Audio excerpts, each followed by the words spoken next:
Olá, caros ouvintes, sejam bem-vindos a mais um episódio aqui do vosso podcast política, ou podcast Conversa, e hoje estamos aqui à margem daquilo que é justamente a Academia Europa e, portanto, aquilo que foi um dos painéis da manhã, em que tivemos a oportunidade de ter um vídeo do eurodeputado Nuno Melo e também a participação via Zoom do eurodeputado José Guzmão e, in loco, a professora Alice Cunha, da nova FCSH. Portanto, professora, bem-vinda aqui ao podcast.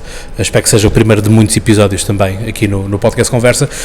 E falámos daquilo que é dos temas mais importantes na Europa, mas também aquilo que vai marcando aquilo que é o dia-a-dia desde fevereiro para cá, que é uma hipotética adesão acelerada da União Europeia, sendo que obviamente temos os acordos de Copenhague, não é? Portanto, que balizam como é que um Estado-membro deve ser aceito ou não.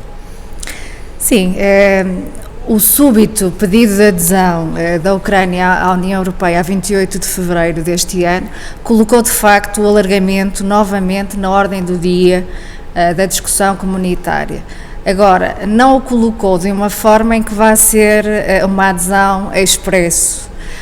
Existem, como referiu e bem, os critérios de Copenhague que definem claramente quais são os critérios políticos, económicos e mesmo de capacidade administrativa e institucional que cada Estado candidato, seja a Ucrânia, sejam todos os restantes, tem que cumprir antes de efetivar a sua adesão. Portanto, o assunto está novamente na ordem do dia, o que já não acontecia desta forma desde o alargamento de 2004, contudo os critérios mantêm-se iguais e, embora entre o pedido de adesão da Ucrânia, a emissão do parecer da Comissão Europeia e ser concedido à Ucrânia o estatuto de candidato apenas tenham decorrido 4 meses, e aí sim o processo foi excepcionalmente célere, não se vai replicar a nível nas próximas etapas do processo de adesão,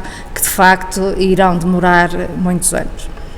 E a professora não acha que há aqui uma quebra de precedente? Falámos muito daquilo que é cada país, cada Estado-membro tem uma memória daquilo que foi o seu próprio processo, e falámos no caso, por exemplo, de Portugal, que entrou em 86, mas à cabeça, obviamente, sempre o caso da Turquia, que iniciou o processo em 87, e portanto estamos a ver como é que as coisas estão congeladas de há um tempo a esta parte, e eu diria que o processo está mais em retrocesso do que avanço, olhando para aquilo que é a situação atual da Turquia.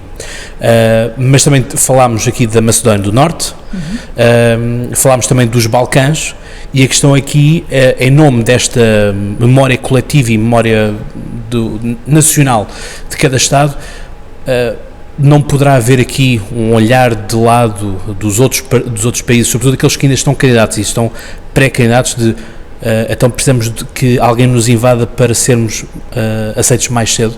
É que eu faço esta pergunta também por outra questão, que é até que ponto isto poderá escalar as chamadas proxy war, não é? Portanto, as guerras por procuração, porque se nós quisermos fazer aqui uma concertação, e isto obviamente para benefício da NATO, leia-se Estados Unidos da América, que é, então, se nós podemos manipular através da NATO a própria União Europeia, então se calhar vamos começar a espicaçar as proxy wars para poderem Estados entrarem na União Europeia e depois entrarem na NATO. Enfim, já é uma grande especulação, mas pronto. Sim, é um raciocínio interessante. Agora, o que temos que perceber, desde logo e com muita clareza, é que a Ucrânia ter o estatuto de candidata à União Europeia, apenas, como referi, em 4 meses, não quer dizer que a Ucrânia vai efetivamente tornar-se Estado-membro, seja no próximo ano, seja daqui a 20 anos.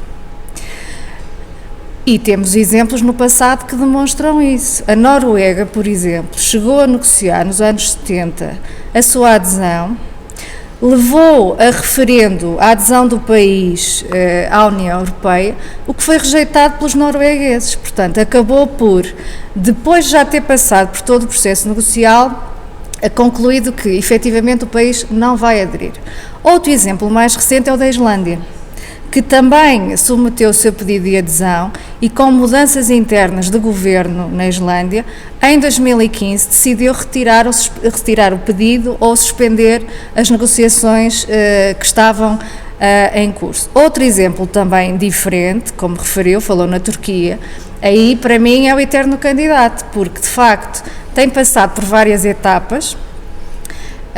Começou as suas negociações em 2005, mas a partir de 2018 também estão congeladas. Aí o ónus não é só da União Europeia, que não tem continuado ou dado seguimento ao processo, mas também é motivado por fatores internos da Turquia. A Turquia está numa deriva, nomeadamente democrática, a afastar-se cada vez mais dos valores e dos princípios da União Europeia. Portanto, nós não podemos, na realidade,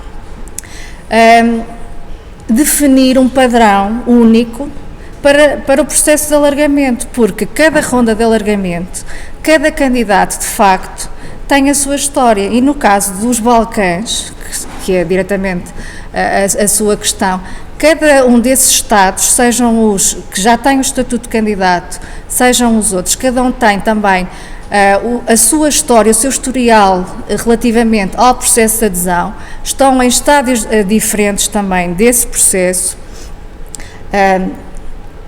Ter a eventualidade de ser invadido ou não, ou colocando como fator principal as questões securitárias, isso não lhes vai garantir de facto que o seu processo vai andar mais rapidamente, nem que seja efetivado também nos próximos tempos. A Macedónia do Norte, por exemplo, já está a negociar há quase 20 anos.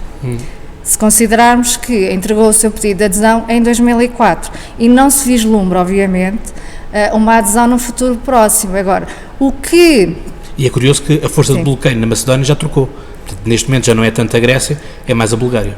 Sim, e isso também tem a ver com... Certo que uma das regras também tem que ser unanimidade de todos para que o Estado-membro entre. Esse é um dos problemas... Do Kosovo, por exemplo? Também. Que não é reconhecido por dois Estados, como a Roménia e a Espanha. Exatamente, e que também tem um conflito ainda com a Sérvia, que é outro dos Estados candidatos. Portanto, há muitas dinâmicas que se colocam aqui na política do alargamento, e uma das principais, obviamente, que é a política interna dos Estados. Porque se hoje podemos ter governos para o alargamento num determinado país, daqui a algum tempo o governo muda e a receptividade para com o alargamento pode já ser diferente. Depois também temos países como a França, que historicamente também tem protelado as sucessivas rondas de alargamento, exceto a dos países da atual ainda, mas eram antigos países da EFTA, porque eram Estados economicamente desenvolvidos, com democracias consolidadas, portanto, era fácil incorporar esses três Estados, o que não era o caso, por motivos bastante diferentes, de incorporar outros Estados. Por exemplo, o Reino Unido viu vetada o seu pedido de adesão 2 vezes, justamente por François Mitterrand, por Charles de Gaulle. Portanto, um país que era desenvolvido, com democracias consolidadas, também teve dificuldades em aderir à União Europeia, que acaba por ser, anos depois, o país que é o primeiro a sair também da União Europeia. Porque se nós estamos a falar da política do alargamento, também temos que considerar que, e agora está mesmo inscrito no Tratado de Lisboa, no artigo 50, que assim como existe a possibilidade de um Estado aderir à União Europeia, também existe a possibilidade de um Estado sair. Claro.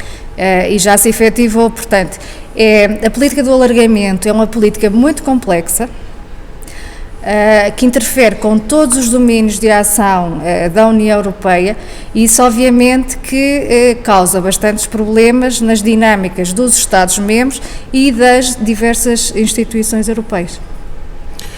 E, portanto, podemos estar a falar de um alargamento só daqui a 2 décadas é que será encaixado um país, se calhar. Veremos, porque aí está, nós não sabemos, no caso da Ucrânia, que Estado quando é que termina a guerra primeiro. Exato. Sim, porque a coisa, a Ucrânia neste momento é impossível ser uma democracia estável, que é um dos argumentos, porque o próprio Parlamento está suspenso, não é? Portanto, que tipo de democracia é que temos agora na Ucrânia, é verdade, e que tipo de democracia é que tínhamos antes também da invasão, não é? Portanto, que grau, como é que vamos avaliar se efetivamente a Ucrânia cumpre os requisitos políticos de Copenhague? Portanto, essa é a questão. Nós não sabemos, como estava a referir, quando é que termina a guerra, qual é o estado do país, não só a nível da democracia, mas também das suas infraestruturas, não é? Do nível de devastação, se terá uma economia plenamente operacional ou não, qual a capacidade institucional que terá de cumprir o acervo comunitário, que também está em constante mutação. O acervo que temos hoje em dia não será o acervo que teremos daqui a 5 anos, em 2030, em 2050, portanto a União Europeia já está a pensar em metas para 2050 e mesmo a 2030, que Estado ucraniano é que teremos nessa altura. E se virmos o histórico dos outros candidatos, obviamente que não irão ver com bons olhos, como não têm visto, que a Ucrânia passa à sua frente nas negociações e adira antes deles simplesmente porque, voltando à sua questão anterior, porque foi invadido e está a utilizar também, tem que se dizer, não é, este pedido de adesão como uma forma de afirmação política. Sim. Então, também está a utilizar essa cartada.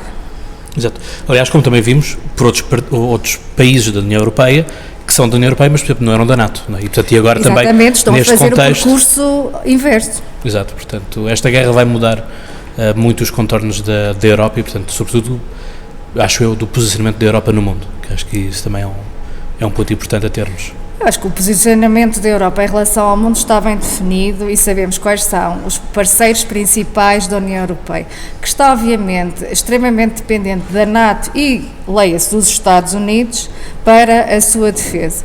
A questão da defesa da União Europeia também não é nova. Já existiu nos anos 50 a tentativa de criação de uma comunidade europeia de segurança, de defesa. Chamava-se assim, que foi chumbada, curiosamente, pelo Parlamento francês. O Parlamento francês é sempre assim. Portanto, o Parlamento francês, desde o início, que disse que nós não queremos uma comunidade de defesa na União Europeia. Não vai ser a criação de uma espécie de exército europeu com 500 elementos, não é? Como se avançou ainda este ano, que vai fazer a diferença em relação à defesa europeia. Portanto, nesse domínio sabemos quem são os nossos parceiros. A nível económico também sabemos quem são os nossos parceiros. Sempre na perspectiva de que os Estados que compõem a União Europeia são Estados que partilham um conjunto de valores que estão subjacentes também às questões políticas, securitárias e também económicas. Muito bem, acho que são pontos de reflexão interessantes e que vos façam pensar também e refletir então que Europa é que nós queremos e que Europa é que vamos ter também no futuro. Professora, muito obrigado. Obrigada. E de vocês despeçam-me com aquela amizade e vocês sabem que são mais que de cor, que é até lá tenham boas conversas e já agora pensem na Europa. Um abraço.